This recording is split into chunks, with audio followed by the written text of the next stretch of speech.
대통령과 같은 지연 전략이라는 지적이 있는데 어떻게 생각하십니까? 한참 전에 받았습니다. 관저에서 버티기를 하고 있는 대통령과 비교를 하자 이재명 대표는 선을 그었습니다.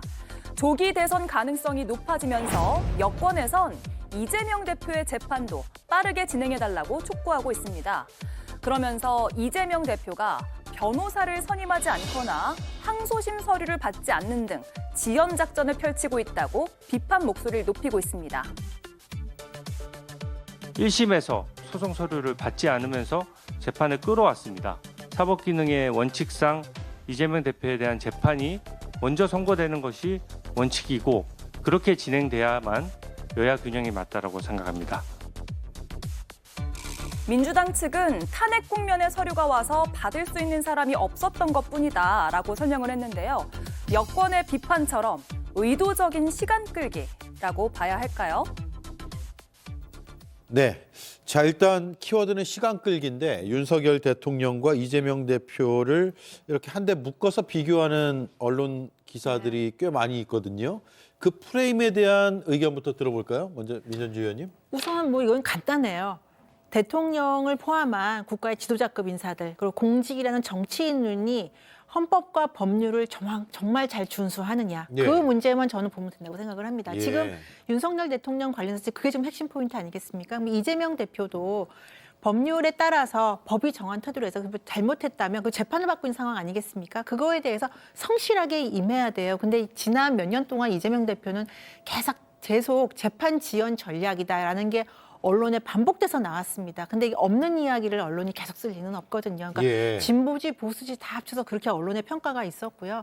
이번에도 항소심 관련해서 지금 당대표가 이사를 했기 때문에 받을 사람이 없었다라는 건 사실 국민들께 너무 구차한 변명이에요.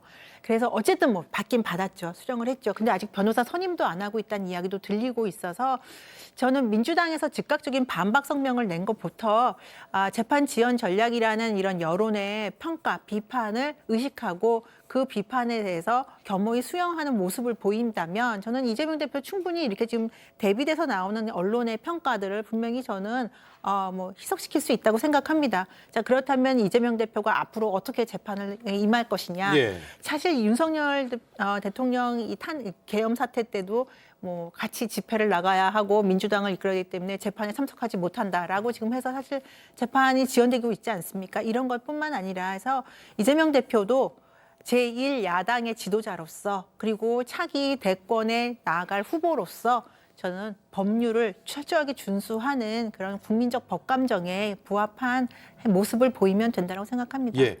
소송 기록 접수 통지서가 2번 갔는데 받지 않았다라는 것이 이제 드러난 주장인데 지금 권혁기 대표실 정무기획실장은 자택에 사람이 없었다 이렇게 설명을 하고 있거든요. 저거는 꼭 이재명 대표에만 해당되는 게 아니고 예. 모든 형사 피의자들한테 저런 방법으로 송달을 하지 않습니까? 2번 정도는 제가 아는 상식으로는 꽤 많은 피해자들도 2번 정도 송달을 못 받아요.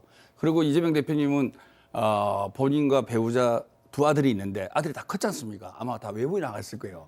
그럼 집에 사람이 없을 수도 있는 거죠. 이게 10번도 아니고 2번입니다. 저는 그걸 좀 있는 그대로 좀 봐주시면 좋겠다. 직접 사람한테 전달해야 되는 거죠. 그렇죠. 예. 직접 수령을 해야만이 송달의 효과가 있다고 합니다. 예. 그리고 변호사 부분은요.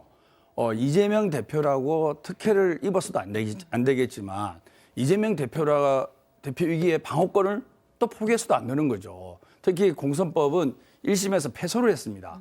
그러면 당연히 이재명 대표 입장에서 변호사를 바꿔야 될지 이 사건을 잘 아는 이분으로 가야 될지 안 그러면 이분으로 가되 추가로 더 변호사를 선임을 해야 될지 예. 많은 고민이 있는 건 당연한 거지 않습니까? 그 정도 시간을 주는 거는 피의자에 대한 저는 피고인에 대한 방어권이라고 봅니다. 근데 예. 그것을 왜 하루빨리 선임 안 하냐, 왜 내일 안 하냐 이렇게 다그치는 것은 일반 국민이 갖고 있는 재판에 있어서의 방어권을 너무 크게 제약한다. 예. 그러니까 이재명 대표도 2심에서 재판을 제대로 대응하기 위해서는 변호사를 잘 꾸릴 권리가 있는 거죠. 그게 예. 헌법에서 주어진 방어권 아니겠습니까? 그 방어권을 행사하는데 너무 하루 이틀 갖고 언론에서 체근하는 모습은 오히려 이것이 압박으로 보인다는 생각을 하고요. 서초동의 법원의 관계자들 얘기 들어보면 정말 이재명 대표가 성실하게 재판을 잘 받는다라는 평가가 훨씬 많습니다. 네. 거의 재판에 출석을 하고 있고요. 꼭 가야 될 부분, 가서 진술해야 될 부분이 있으면 직접 가서 진술하고 있습니다. 그래서 언론의 평가와 달리 서초동의 법원에서는 성실하게 재판을 잘 받는 이재명 대표로 저는 얘기를 듣고 있습니다. 예, 여당의 시각은 그렇지 않은 것 같고요. 아까 말씀드린 대로 여러 가지 재판 지연이 있었고요. 예, 변호사 선임은 어떻게 되는 거예요? 그럼 어떻게 보시는 거예요? 그러니까 변호사 선임을 지금 이제 말씀하신 대로 최소한의 변호권을 갖다가 보장받기 위해서 변호사 선임을 늦춘다라고 하는데 사실은 이재명 대표 이심 선고가 한두 달 안에 하고 있는 거 아니잖아요. 네. 거의 1년 넘게 하고 있는데 그동안에 그럼 이재명 대표가 특히 법조인인데 변호사 선임 자체를 고민을 안 하고 있었을까? 그러니까 1심에 무죄가 나온다고 생각을 했을 수는 있어요. 그럼에도 불구하고 이렇게 항소까지 하고 이 준비 기간은 얼마나 시간이 있었는데도 불구하고 이재명 대표 정말 변호인에 대해서 고민조차도 안 하고 있었는가? 거기에 대해서는 의구심이 들고요.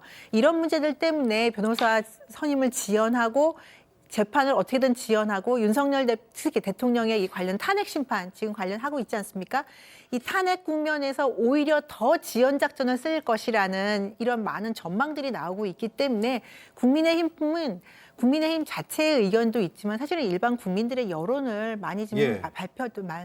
대변하는 것입니다. 그래서 이재명 대표가 그런 오해를 받기 싫으시다면 지금 의원님께서 오해라고 말씀을 하시니까 오해를 받기 싫으시다면 절차에 따라서 그리고 야당 지도자로서 한 1인의 국민이기도 하지만 어떻게 보면 제1야당의 지도자로서 잠재적인 대권 후보로서 국민들에게 더 모범적인 모습을 보여주셔라. 그러면 이런 평가가 없을 것이다. 네. 아까 말씀드린 대로 30초밖에 안 남아서요. 네. 압축적으로 해주시죠. 아까 말씀드린 대로 재판 관련 서류가 2번 송달되잖아요. 2번 정도는 많은 피고인들이 못 받을 가능성이 많은 게 사실이지 않습니까?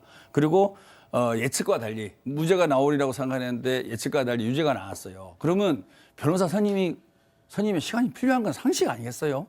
새로 변호사를 바꿔야 될지 보충을 해야 될지 고민할 시간이 필요한 거죠. 그는 기본적으로 피고인이 갖고 있는 방어권이기 때문에 조금만 기다려 주시면 잘 변호인단을 구성을 해서 선임할 것입니다. 알겠습니다. 여기까지 하고요. 다음 주 이 주제를 다시 다룰 수도 있을지도 모르겠습니다. 소송 이 재판 상황이 어떻게 되는지에 따라서 감사합니다. 두 분 만나면 시간이 빨리 가네요. 고맙습니다.